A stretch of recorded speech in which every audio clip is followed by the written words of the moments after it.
gusto kong lagi na nakatingin.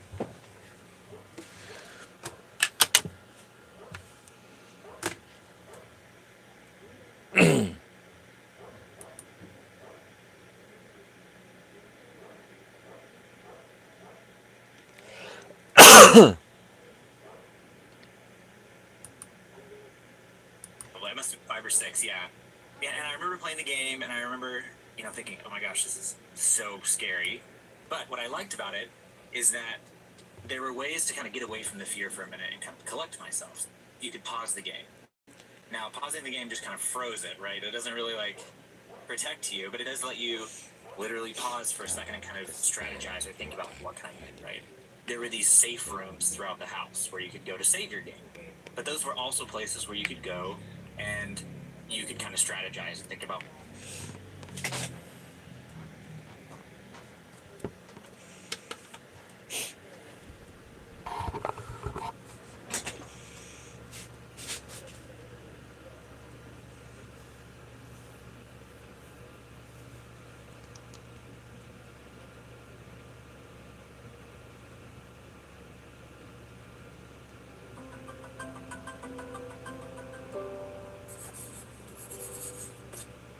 Pushkin.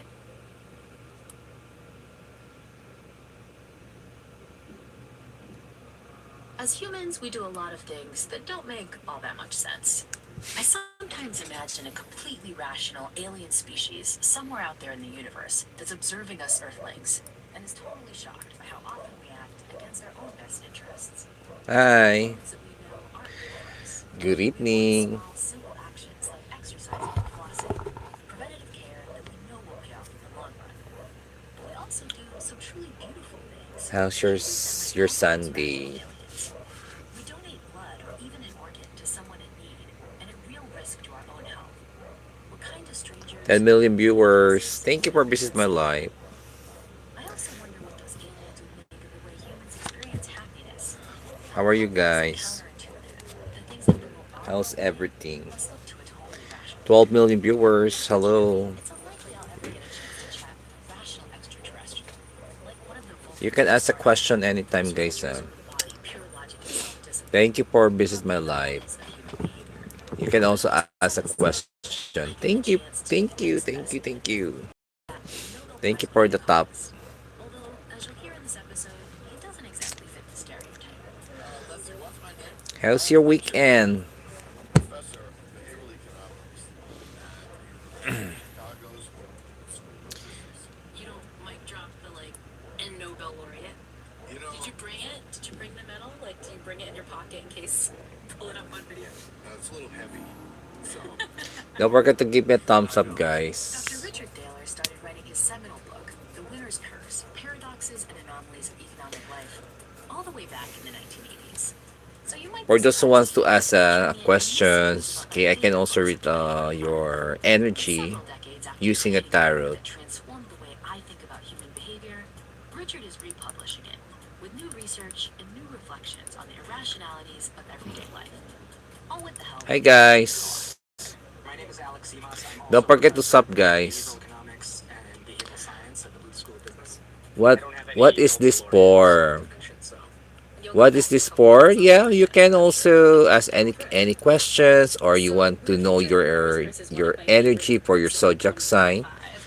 And Okay, that feels but kind of make sure odd that because you I are an remember adult. reading The Okay, Winner's because most Curse of my when I was like viewers in graduate are school, so it's younger, kind of odd to 9, pretend it's my 8. favorite book of I don't know 2025 and why I one of the have books that the really taught me important viewers like things. that. But maybe I'll have Richard How kind of old are set the you? stage of like U the and origin K. story of this book. Okay, yeah, the origin story is when I was about Alex's age, about 40 years ago, I had just come back from spending a year with Danny Kahneman, my mentor. Just for context, the late Danny Kahneman is also a Nobel Prize winner, but he was a psychologist, a heavyweight in my field who's credited with Okay, pioneering should the let's field give of it a behavioral shot. economics. Hmm. Richard, then a young professor at Where are you Cornell, was from? building on Kahneman's insights as he forged his own path. And somebody suggested that I write a series of columns in a new journal. Hi, 4 million economic viewers. perspectives.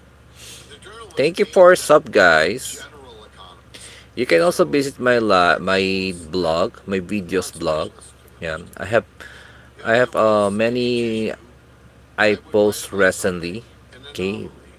regarding to my And daily what blog. is an anomaly? An anomaly is Yeah, you can something visit, guys, that is for you to know unexpected, about right? my So a my pink life. elephant in real life would be an anomaly. For an economist, an anomaly is something that the theory says won't happen. Like if price goes up and demand goes up, that would surprise us. So I did this for about 4 years. And when I had enough of these that it looked like a book, I kind of stapled them together. 6 And million viewers. called Hello, it Reader's hello. Curse because it's an Andito po ako intriguing ulit. Hi, phrase. Jaira. Kumusta And it ka? Give me a was one of reading. the anomalies. How old are At the you? time, Alex UNK? was in a very different place in 15K? life. How old are you, by the way? Being born. How old are How you? was it? I was in Moldova at the time. I was born in Moldova in Eastern Europe. Basically, I wasn't when Eastern I first Moldova. came out. He was shirking. Yeah, but then Richard and I met when I was a graduate student at San Diego, and our offices ended up being adjacent. Oh, And I was you're super adult. interested in And where are you from? geopolitics, super shy, kind of didn't want to bug him, but eventually I kind of got Where are the you urge to be from? like, "What do you think about this idea? What do you think about that idea?" We started chatting. I got my first faculty job at Carnegie Mellon, and then at some point I joined Booth. And then a few years ago, the publisher of this book said, hey, this book is getting old, like you, and it's going to go out of print. Maybe you want to Hi, freshen it Prince. up or Hello, something. Paulette. And Welcome I back, think they gave Prince. him How a are you? cover.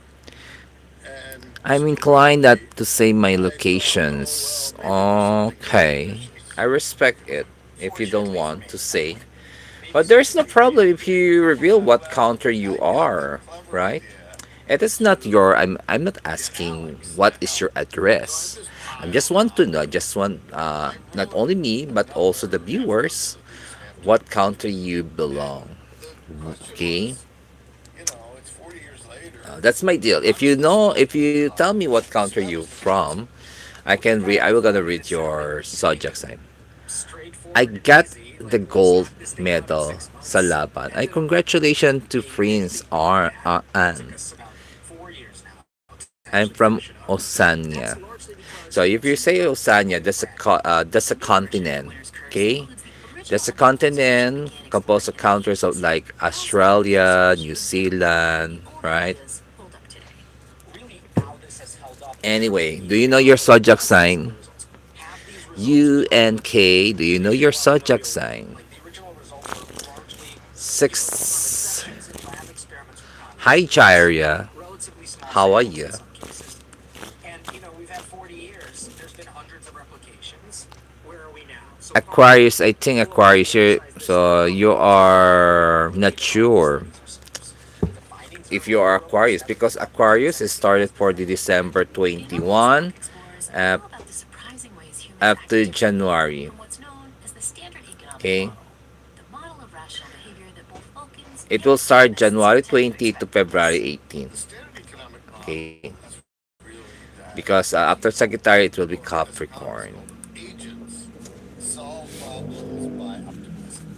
So, what route did you take to get to your office today? You took the best route. Why are you doing this podcast? Yeah, you Because have a it's the best plan. possible use of your time. You're serious about That what you plus think. markets. Maybe that your That maybe is this is a what decision. distinguishes economics from Okay, psychology. Aquarius. And so this idea of these agents that are Uh optimizing the huh. best way The interacting with reverse markets of produces a the certain training wheels for Hierophant. what people tended to do So you're in seek making these for a decisions. And that's a topic you're we'll seek for a probably cover clarity because humans are like because you are economics confused 101. Like we what don't you're really know gonna what this do. guy's out there doing. Yeah, you Economics are is a confused natural or you measure cannot decide what you are of thinking. these principles of Uh, rationality. So, and your lack of rational explanations we don't spirituality have any memory because we and don't you have have any also sorts of to focus to biases your about personal what's out growth. there in the real world, Hi, how are you or they guys? take Shadow. these as inputs and So then what they you gonna optimize, they make you're the also best confused decision for your for feelings, their maybe like that. current So what you're gonna situation. do? We should add that Okay, to these your how you agents are gonna take also for action. selfish Okay, characters. They engage don't of really care about learning. anybody else. Never stop dreaming Simply, about because of their family Never stop, possibly not. okay, for your And plan. that's Face a any self-control problem. fear. So the Okay. need for This is your drugs in this this also world, three everybody ones is is just about your afraid. plan. No, Plan for your life. That's good. that's addicted to Okay, as drugs. long as it's better for you, And stick for your don't even worry plan. about saving for Do retirement. you People want will to do go for that because abroad otherwise or they're going to work? starve when they're old. Okay, A you're coach still saying this young. at You can point, do seriously, anything. because So people you have to also to because we looking are involved ahead with AA and weight loss for drugs your that do abuse of our expansions. environment. And these are Okay, the kinds of Aquarius. anomalies that you Did you pointed get my? out. Did you get? Like these cases where people Okay. actually said, hey, people are supposed to be obeying the standard economic model, and they Anything just else? don't. So, what does Who's that mean for human next? psychology? And maybe how can we avoid these anomalies, especially in cases where they're kind of hurting us and messing us up? And so that's what I want to go through You're today. I want to go through welcome. my favorite of your anomalies that you cover in the book, six of these. But anomaly number one that I love is the anomaly that the book is named for, the so called winner's curse. So, Alex, tell me what the winner's curse is with the famous jar example showing this anomaly. 2 million Yeah, so viewers. Hello, imagine you go hello. to a bar with Hmm, a jar of 11 ka. coins. The jar has a certain Bilis amount ah. of money in it. And then you tell 11 everybody minutes in the na ako bar, look, naka-live. whoever bids the most for this jar gets the jar and all the money that's in the jar. What's the winner's curse? Pretty simple. The person who wins the jar will end up losing money in the sense that their bid is going to be higher than the amount of money that's in the jar. So they'll get the jar, they go home, they take all the money out, they're like, oh crap, I paid 20 bucks. This is $15. So that's the winner's curse that by winning the auction, you're actually losing. The jar example is really kind of easy 2 to million demonstrate. viewers. Hello, Every 2 classroom million should be able to see it. viewers. You do it in classrooms, but do you How are ever you do it at the bar? Is this guys? like your bar trick? It better be a friendly Hi to bar. I'll get Maricar. beaten up. So Thank that's you, like the bar Maricar, for version, sub. the kind of toy Don't version forget that also to Aquarius watch my talked about. We've videos. talked about lots Okay, of I have a examples where we see new this in post. real life. A curious example I didn't know till I read your book was the case of oil companies. Richard, kind of how do oil companies avoid this Maricar. winner's curse? Yeah. In fact, the winner's curse was discovered by oil engineers at a company that was called Arco. Oil companies were bidding for leases for a certain plot of land in the Gulf of Mexico. We're going to still stick with the original name, the Gulf of Mexico. And what they found was that every time they won one of these auctions, there was less oil there than their engineers had predicted. Interesting. What's the story? Lousy engineers? Or are we just unlucky?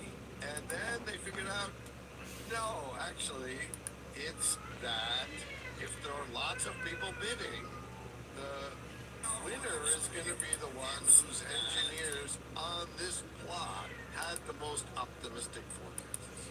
And the winner's curse stems from the fact that we're not tracking the fact that, well, hey, if everybody's bidding that there's less money in this jar than I think, or if all the other oil engineers are bidding less Oh, than I tumahimik na think, kayo maybe guys. I'm wrong about Sino how much oil and nandito? money is really out there. Perspective taking failures are ones that we talk about a lot on Let this me podcast know kung sino because nandito many of them guys. really impact our happiness in these bad ways, right? We don't realize that other people want to connect with us, or we don't realize that other people don't know we're super grateful, or don't know that it'd be fine if they asked us for help.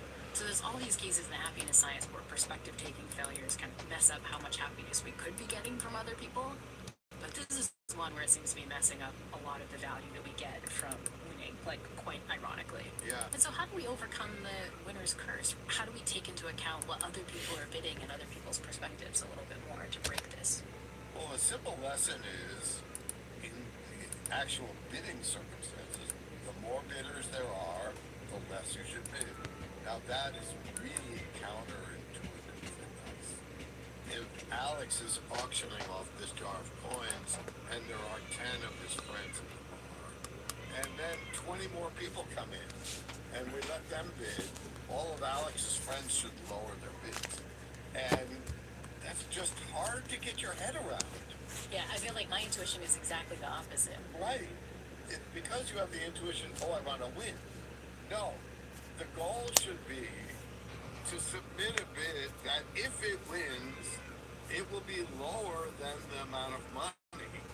It's very counterintuitive, which is why people get it wrong. It's a classic anomaly. Okay, so that was my number one. Number two, classic irrationality, which is one that just makes me feel good about the human race. is that people are the self-interested Hindi jerks maganda that yung mata ko, define guys. this Inantok they talaga are. yung mata ko. You mentioned this in your description of Homo economicus, that Homo economicus is just out for themselves. But explain why Hi, standard 3 million economic theory viewers. doesn't Kumusta, produce that kumusta na po? sense. Economists have talked about a world in which people don't care at all about anything else. Paul Samuelson Ito, tumatambay lang ako dito, guys. Oh, ano bang gusto niyo topic sa politika? public good is something Sa nangyayari sa ating that bansa? if you provide to one person, you provide to everybody, like a fireworks Ang display. dami nangyayari sa bansa natin. He said it will be Daming problema. underprovided because no one will contribute because Huwag kayo masyado apekta. Parang di ba kayo nanonood ng mga news? Okay naman nood ang news. contribute It's okay in that you watch areas for and news, but to huwag masyado radio apektado yung buhay ninyo. all kinds Kasi of other may mga salita nyo, causes kanya-kanya tayong mga that people are buhay able to suffer. na kailangan ma-survive. And this is the kind of thing that experimenters Hi are again to starting you, to notice about the times friends. that when you're Bukas, scarce too. tomorrow, no? Because of May the klase na classic naman kayo. violations of selfishness that folks talked about early in the literature. The real anomaly came when May Bernard klase Cornwell's naman college ran bukas. something called the ultimatum. It's super simple. So Richard Ganun and I talaga ang are playing buhay. the ultimatum game. I have $10 Ang and buhay I decide natin. how to split that with Richard. I give him the ultimatum. I'm the proposer, Richard is the receiver. Richard steals my offer to him. Let's say I say, look, I like money. I'm going to keep $9. I'm going to give it all to Richard. And then Richard says, I want the dollar. Everything's fine. I end up with 9. I end up with 1. But if Richard says no, both of us end up with 0.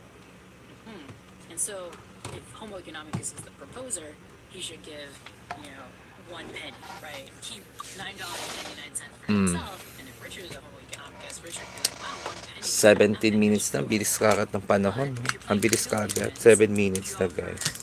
1 penny. 7 minutes na ako nag-live. Humans are like, Okay lang. that's what I do, you jerk. Like, I'll take a hit, right? And so what did Booth find in the original ultimatum from the text? Are people Homo economicus, or do they throw some expletives in there? That's exactly what he found. Is basically people are not economic. Because essentially under 20% of the pie, those offers are counted. So if I offer something less than $2, Kuya, nasa Quezon City ka ba? so this is a real Wala ako sa Quezon City. Ang layo ko. Bakit? Mukha ako taga Quezon City. So this is in the case of these like standard economics games where we're really setting up these kind of arbitrary situations. Giving you $10, it's these really specific rules. But folks were also finding Taga Quezon City ka ba? more real world context. Taga Which is Quezon all City these ka. famous wallet studies and how it showed that people are nicer than we think. Yeah, so there's a guy called Alan Cohn who was a postdoc here for a while, and he undertook this unbelievably Wala ambitious nga. project where they would take a little wallet that would have some kind of ID.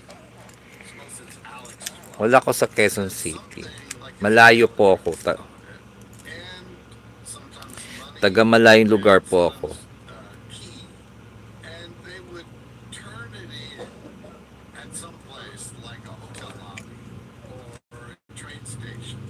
And they did this thousands of wallets. all It around was the good. world. And the question is, what do people do?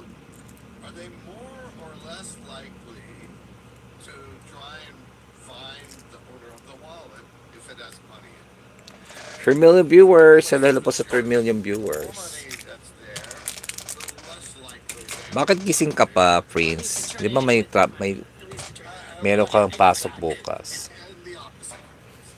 The more money that's there, the more likely that it gets returned with the money to the fictional owner. And so these are anomalies when it comes to the standard economic model, but they're kind of great when it comes to human nature. We're kind of naturally not selfish jerks. But a question I had for you, given all the evidence, is what can we do to Napanood naman niyo yung video ko. cooperative? Are there ways that we can bump this lack of selfishness up even more? Yeah, so one of the things that's been shown to matter a lot is how much people can connect interpersonally. So any sort of communication between people before some sort of potential exchange takes place or any sort of decision takes place facilitates more cooperative, less selfish behavior. People kind of get to know each other. That connection brings them closer together, and then they're a lot less selfish. So that's one thing that really very intuitive boosts cooperation. The other thing is that in society we have a bunch of norms. Some of those norms involve punishment of people who don't cooperate. And when you introduce these sorts of norms into these kind of very abstract games, turns out that boosts cooperation tremendously. It's one of the largest effects in the behavioral economics literature, is that when you take a standard sort of abstract game where people can contribute to the public good or something like that, if you introduce the opportunity for other people to punish non-cooperators at a cost to themselves, which is itself an anomaly. The standard economic model, if it means something to punish Not someone, videos. I only watch your turns stream. out Why? do. Why And only watch my live because stream? there's this You third can also check my punishment, blog. everybody ends up cooperating. I have I have So this is many kind of that like I a new post a blog. model of society where we take a group of people interacting, you introduce the types of things that we see in the real world, like norms and the ability to punish, and all of a sudden the world looks a lot less up. So it seems like there's some fun happiness implications from this anomaly. It seems like happiness implication number one is like we can just trust people more than we might think. The other is that there's ways you can boost cooperation even more, talk to people more, get more social connection, which honestly is great for happiness anyway. And if possible, give people the opportunity to set up norms where you can call out bad actors, which is good. Yeah, the one finding is that if you are trusting, you produce more trustworthy behavior. You know, in the old book, I talked about farm stands in Ithaca, where I used to teach at Cornell, where a farmer would put out like fresh corn on the honor system, and people would put money in the box.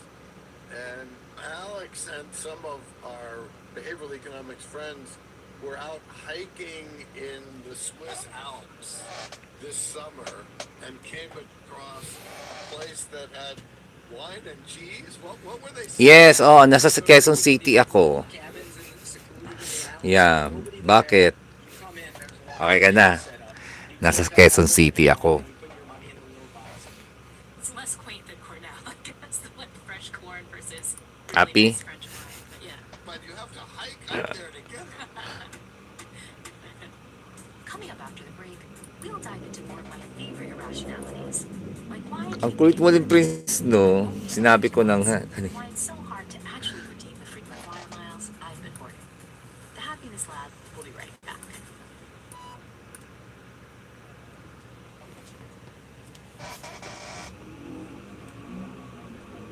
Alright, so now we're moving on to irrationality number three, something that I struggle with a lot personally, which is that Hi, 2 humans million seem to have more viewers. of a problem with inertia than the standard economic model might predict. Richard, tell me about the classic bug study that showed us the problems that people face with inertia. Yeah, so this is something that I originally called the endowment effect because your endowment is something you own.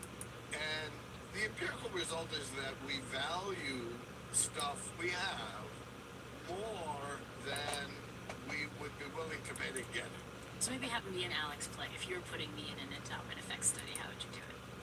You and Alex are in a class, sitting next to each other, and I go around and I give half of you the Yale University coffee mug.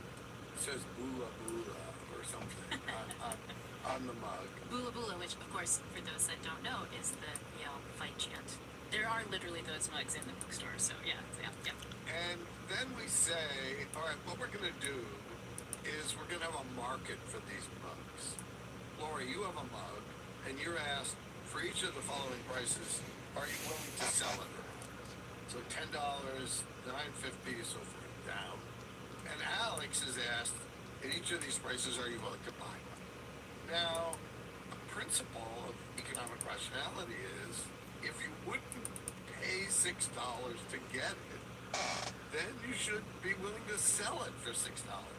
Suppose we hand out $5 bills. Well, people will be willing to trade those for $6.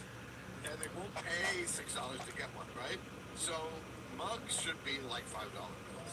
But when we run those experiments, the people who get mugs demand twice as much to give them up as the people who randomly didn't get a mug are willing to pay to get it. And notice, it's not like we're asking about your favorite act, right? This mug has been in your possession for about 2 minutes, and you haven't grown to love it, but you act like you do. And so, Alex, explain what endowment effect is an example of us showing inertia. Because I think that it's part of a broader set of biases that you talk about in the book that I find really fascinating. Yeah, so basically, there's a bunch of different biases that are essentially an effect that's observed in a particular context. They're kind of driven by the same sort of underlying psychology, which you can describe as inertia, that is driven by something that we discuss as loss aversion. Wala Particularly, magtatanong. look, I'm already here, I have this thing or this activity that I'm doing, or whatever you want to call it. This is now kind of my status quo. This is where I'm at. Lose that thing, and that loss really hurts. In fact, a loss hurts about twice, maybe sometimes more, than an equivalent gain feels good. This is what we call loss. And this fits with the mug results that Richard was just talking about, because people are demanding twice as much to sell this mug as buyers are willing to buy. It's like losing the mug kind of hits them twice as hard financially. Exactly. Now this mug is mine. This is kind of now my status quo. Giving it up will hurt a lot, so I need more money to be compensated for that pain. And so that's in the context of, again, this sort of toy example where you're selling mugs. But this kind of status quo inertia bias is something that lots of companies are using against us all the time. I have my own example right now. I have paid to join a gym as part of this summer program. This really cool bouldering gym near my house was like, we have yoga classes. And I was like, oh, great, I'm going to join the bouldering gym. And it turns out that so far this summer I've had a very expensive Okay, babay muna guys. the entire summer.